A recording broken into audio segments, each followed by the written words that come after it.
il y a beaucoup d'attentats terroristes qui sont déjoués chaque année en France. Effectivement, 9, c'est le nombre de projets d'attentats terroristes qui ont été déjoués en 2024. 3 qui concernaient les Jeux de Paris. Pour 2025, c'est un peu moins. 6 projets d'attentats terroristes au total, avec l'un des derniers exemples en date, au mois de novembre, qui concerne Maeva B, l'ex-compagne de Salah Abdeslam, on le rappelle, condamnée à la perpétuité pour les attentats de Paris du 13 novembre 2015. Elle est soupçonnée d'avoir fourni une clé USB à Salah Abdeslam en prison contenant de la propagande djihadiste. Elle a été mise en examen et donc cette femme de 27 ans, les services de renseignement qui indiquent que Salah Abdeslam aujourd'hui est toujours radicalisé. Il avait un ordinateur pour suivre des formations.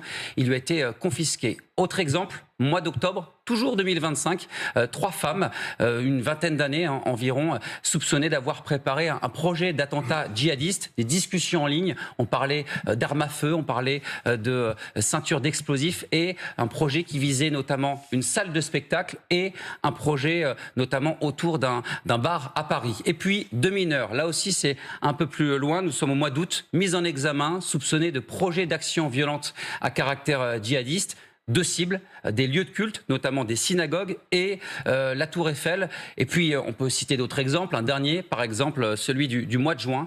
Un jeune homme, un mineur de 17 ans, arrêté dans la Sarthe. Il préparait donc des attentats contre des lieux de culte, des synagogues notamment, et des événements festifs. Son activité était suivie par la DGSI. Le ministre de l'Intérieur de l'époque, Bruno Retailleau, qui a affirmé qu'il avait invoqué son affiliation à l'État islamique. Et puis, on peut terminer sur un chiffre aussi important parce que les acteurs de la lutte antiterroriste régulièrement alertent sur la recrudescence du nombre de mineurs dans les projets d'attentats terroristes depuis 2023. Un chiffre qui parle, 13 mineurs impliqués en 2025. Merci beaucoup Brandon. Raphaël, c'est incroyable. Je reprends le texte de Brandon que j'ai sous les yeux. Une jeune femme de 27 ans, 3 femmes, 3 autres femmes, 2 mineurs, un autre mineur de 17 ans et encore un autre jeune homme de 17 ans. En fait, les profils ont évolué. Beaucoup. Oui, ils ont évolué notamment en rajeunissant. Parce que si on reprend les chiffres, on remonte avant 2020, c'était 2 à 3 parfois mineurs mis en examen pour des faits à caractère terroriste, pour de la radicalisation terroriste et des projets d'attentats.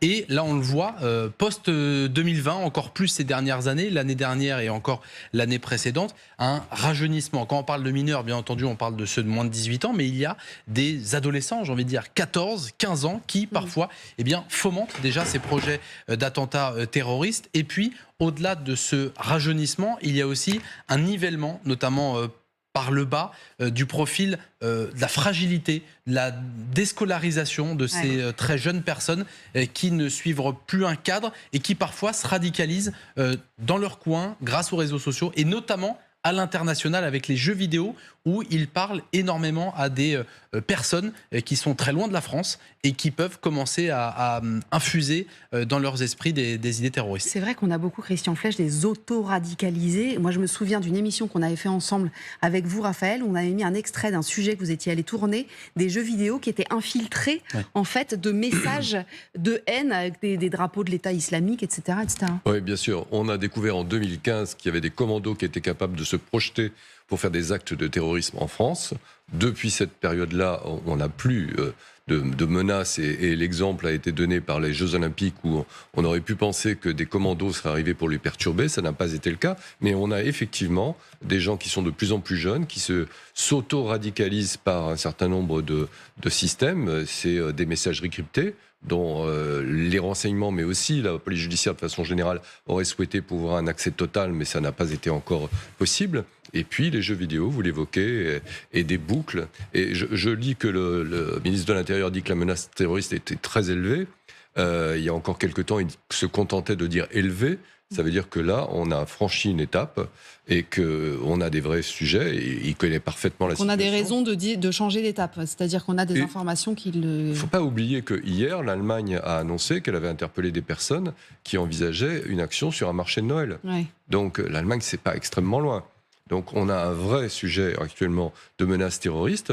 On a les fêtes juives, on a aussi les fêtes de Noël, on a les marchés de Noël. Et il va falloir sécuriser tout ça. Raphaël Jérusalemi, est-ce que le scénario d'une tuerie de masse en France est un scénario qui est redouté ? Je suppose que oui, mais est-ce que c'est un scénario qui vous semble possible, probable sur le sol français ?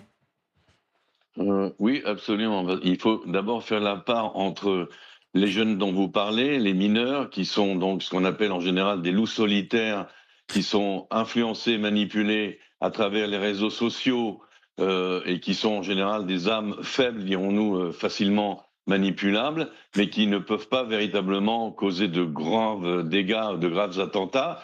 À cela, parlons des cellules dormantes ou des cellules qui sont recrutées pour des attentats beaucoup plus sérieux par des puissances étrangères dans un intérêt donc politique et psychologique à haut niveau.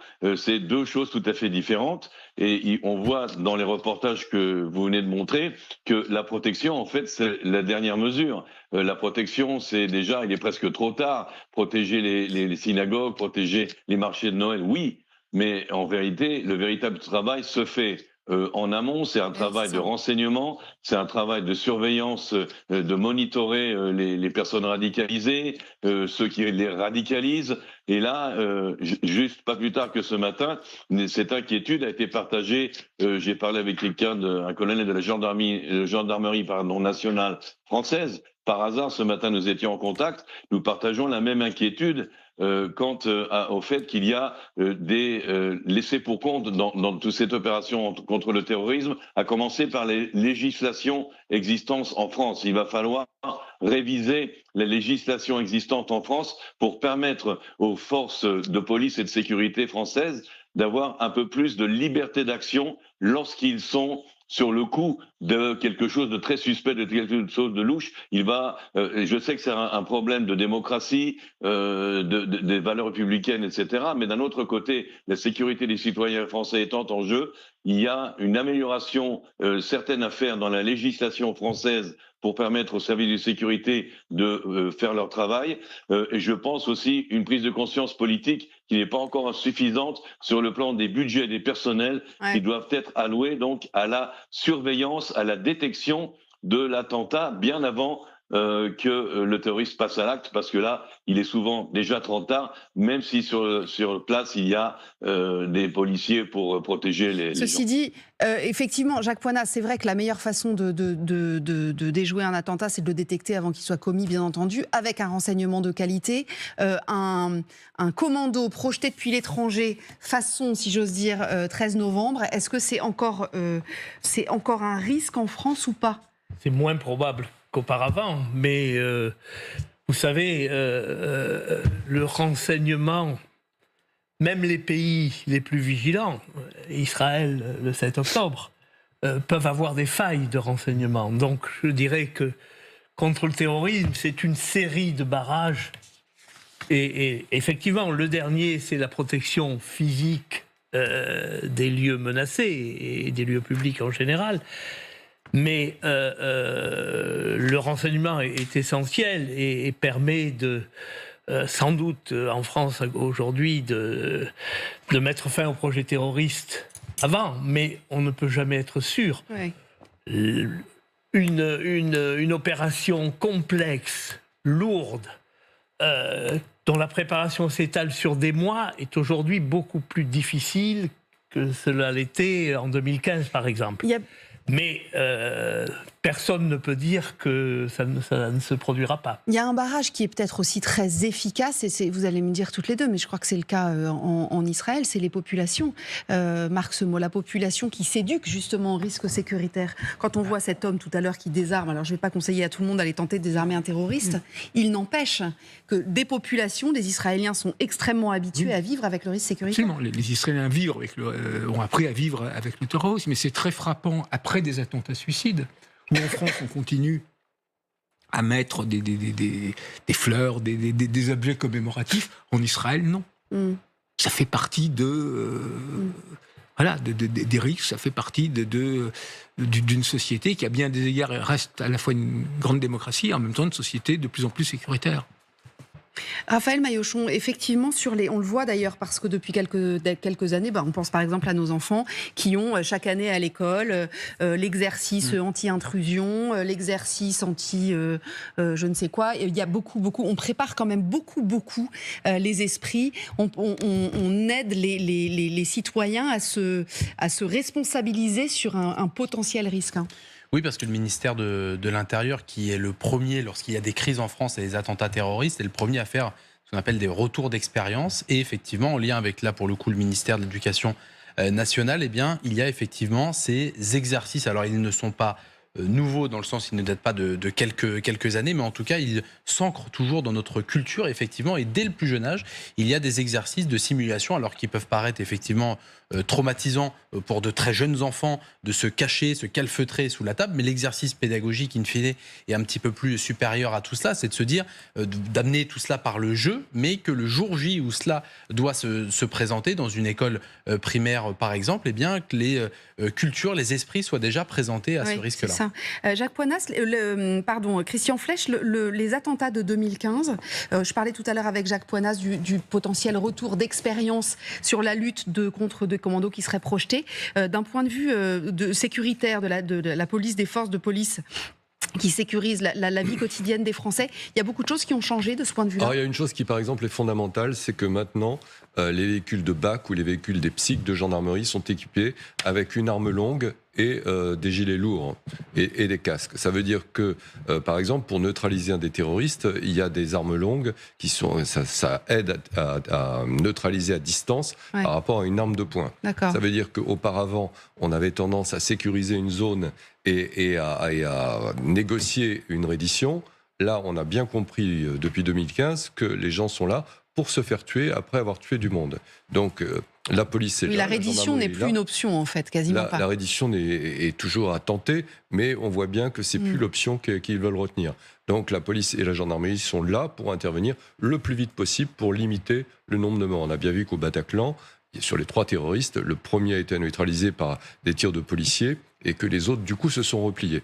Voilà, ça, c'est la première étape. Ensuite, par rapport à ce que disait M. Jérusalemi, la législation française a quand même pas mal évolué.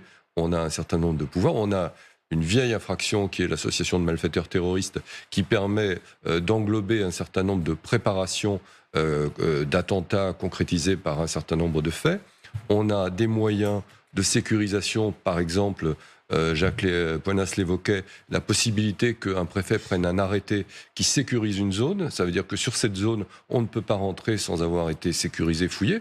Vous l'avez vécu au moment des Jeux Olympiques. Il y avait des zones, des siltes, là, des possibilités de sécuriser complètement. Et donc, on a un vrai travail avec des services de renseignement qui ont été renforcés. On a créé une direction générale de la sécurité intérieure. Il y a des moyens, mais évidemment, on a pleinement conscience que malgré tout ce qui a été fait, il y a toujours un risque qui est latent, parce que on voit bien que des projets sont déjoués. Ça veut dire que malgré tout ce qui est fait, on a été à 6 projets il y a un mois. Oui, c'est ça. Qu'on a réussi à déjouer, mais il y en a eu 6 quand même. Il y en a eu 6 quand même. Et je rejoins sur ce que disait M. Jérusalemi, il faut surveiller. Donc il faut surveiller les gens qui sont radicalisés, qui sont identifiés, et il faut aussi surveiller ceux qui sont sortis de prison, puisqu'il y en a eu quelques dizaines, voire quelques centaines, qui sont sortis de prison et qu'il faut continuer à surveiller. Bien sûr. Dans un environnement où il y a un certain nombre, un pourcentage non négligeable de mineurs, bien sûr, mais aussi de gens qui ont des vrais troubles psychologiques.